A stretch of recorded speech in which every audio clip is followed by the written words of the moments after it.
నరసింహులు, జిల్లా అంధత్వ నివారణ అధికారి, రిటైర్డ్, మధుకంటి ఆసుపత్రి, ధర్మవరం. ప్రస్తుతం మన రాష్ట్రంలో జాతీయ రోడ్డు భద్రతా వారోత్సవాలు జనవరి 16 నుండి ఫిబ్రవరి 15 వరకు నిర్వహించబడుతున్నాయి. దీన్ని రోడ్డు భద్రతా వారోత్సవాలు అనే దానికంటే కూడా ప్రయాణ భద్రతా వారోత్సవాలు అనడం సమంజసం. ప్రయాణంలో భద్రత. ఇప్పుడు చాలా మటుకు ప్రమాదము అనగానే విధి ప్రేరితము, విధి నిర్ణయము అంటారు. కానీ ఇది చాలా తప్పు. చాలా ప్రమాదాల్లో మానవ తప్పిదమే కారణమవుతుంది. ఎక్కడో లోపం, మన దీంట్లో మనిషిలోనే లోపంతోనే ప్రమాదాలు జరుగుతున్నాయి. దురదృష్టం ఏమిటంటే ప్రమాదముల వలన జరిగే మరణాలు జబ్బులతో జరిగే మరణాలతో పోటీ పడుతున్నాయి. మరణాల్లో చాలా శాతం ప్రమాదాల బారిన పడి మరణిస్తున్నారు. మనం రోజు వార్తాపత్రికలు తిరిగేస్తే చాలామంది ప్రమాదాల వలన మరణించినట్లు మనకు తేలుతూ ఉంది. కాబట్టి ఈ ప్రమాదాలను నివారించాల్సిన అవసరం ఉంది.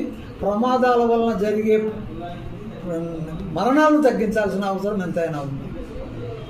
ఇప్పుడు ఈ నేపథ్యంలో మనకు జాతీయ రహదారుల్లో ప్రతి 50 కిలోమీటర్లకు ఒక చోట ట్రామా కేర్ సెంటర్, అంటే ప్రమాద బాధితులకు చికిత్సా సౌకర్యాలు కలుగజేయాలనేది కేంద్ర ప్రభుత్వ నిర్ణయం. ఎందుకంటే ప్రమాదం జరిగిన తర్వాత గంట లోపల ప్రమాద బాధితులకు చికిత్స జరిగితే వాళ్ళు ప్రాణాల నుండి బయటపడే అవకాశం ఉంది. ఆలస్యం జరిగితే మరణం సంభవించే అవకాశం ఉంది. తర్వాత ఇంకొక విషయం ఏమంటే ప్రమాదం జరిగిన తర్వాత ప్రమాద బాధితులు నిర్లక్ష్యానికి గురి అవుతున్నారు.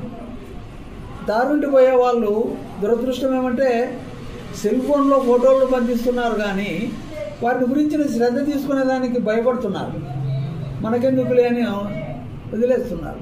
ఆ విధంగా కాకుండా వారిని గుర్తించి ఆ ప్రమాదాన్ని గురించి తెలియజేస్తే, వారిని చికిత్సా సౌకర్యం కలిగేదానికి కృషి చేస్తే వారికి కేంద్ర ప్రభుత్వం వారు 5,000 బహుమానం ఇస్తున్నారు. ఇది గుడ్ సమారిటన్ స్కీమ్ అని. దీనివలన మరి వాళ్ళు నిర్లక్ష్యం కాకుండా ఉంటారు అనేది ఒకటేమంటే గోల్డెన్ అవర్ ట్రీట్మెంట్. ప్రమాద బాధితులకు మొదటి గంటలో చికిత్స కావడం, తర్వాత వారు సకాలంలో వైద్య సౌకర్యాన్ని పొందేటట్లు చేయడం ముఖ్యమైన విషయం. తర్వాత ప్రమాద బాధితులు ప్రభుత్వ ఆసుపత్రిలో కానీ ప్రైవేట్ ఆసుపత్రుల్లో కానీ ఉచితంగానే చికిత్స పొందే సౌకర్యము కేంద్ర ప్రభుత్వం కల్పిస్తూ ఉంది. ప్రైవేట్ ఆసుపత్రుల్లో కూడా ప్రమాద బాధితులకు ఉచిత చికిత్సా సౌకర్యము కేంద్ర ప్రభుత్వం తరఫున కల్పించబడుతుంది. తర్వాత ప్రమాదాలకు ముఖ్యమైనటువంటి కారణాలు, మొట్టమొదట అంటే మానవ తప్పిదమే ఏ విధంగా కారణం అవుతుంది అంటే రహదారి నియమాలను పాటించకపోవడం. మనం ఏదైనా ఒకటి చేస్తుంటే ఆ నియమాలు పాటించాలి. ఒక ఆట ఆడుతూ ఉంటే ఆట యొక్క నియమాలు పాటించాలి. నువ్వు డ్రైవర్ అయిన తర్వాత తప్పకుండా రహదారి నియమాలు పాటించాలి. ఆ నియమాలు పాటించకపోతే మనము ఇబ్బందికి గురేదానికి అవకాశం ఉంది. అంటే డ్రైవర్ ప్రమాదంలో పడ్డమే కాకుండా డ్రైవర్ను అనుసరించి మిగతా ప్రయాణికులు కూడా ప్రమాదానికి గురి అయ్యే అవకాశం. ఈ నేపథ్యంలో అత్యధిక ప్రమాదాలకు కారణము స్పీడింగ్. అంటే అధిక స్పీడు, అధిక ప్రమాదం. ఏమైనా కానీ మనము అంటే రకరకాల కారణాల వలన స్పీడ్ పెంచకూడదు. ఆ రహదారిని బట్టి మనము స్పీడ్ నియంత్రణ జరగాల. తర్వాత ఓవర్టేకింగ్, ఇది కూడా ఈ రేస్ కాదు. ఇది మనం రేసులో లేము. మనం ఎంతోమందితో మనం కలిసి ప్రయాణం చేస్తున్నాం. కాబట్టి అంటే జాగ్రత్తగా ఓవర్టేక్ చేయాలి. ఓవర్టేక్ చేసేటప్పుడు చాలా ప్రమాదాలు ఓవర్టేకింగ్ అండ్ స్పీడు ఓవర్టేకింగ్ వలన ప్రమాదాలు జరుగుతున్నాయి.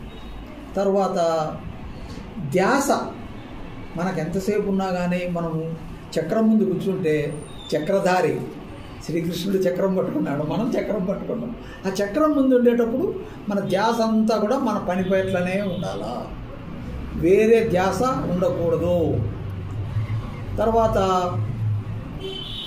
ఇంకొకటి ఏమంటే, ఇప్పుడు కాలంలో సెల్ ఫోన్ పట్టుకొని ఎప్పుడు కానీ సెల్ ఫోన్ ప్రయాణంలో నీకు అత్యవసరమైతే పక్కన నిలుపుకొని సెల్ ఫోన్లో మాట్లాడాలి, కానీ డ్రైవింగ్ చేస్తూ సెల్ ఫోన్ మాట్లాడకూడదు.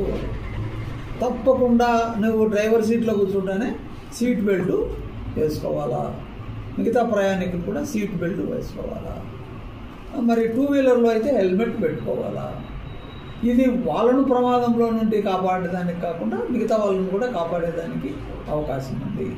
తర్వాత మత్తు పదార్థం సేవించి డ్రైవింగ్ చేయరాదు.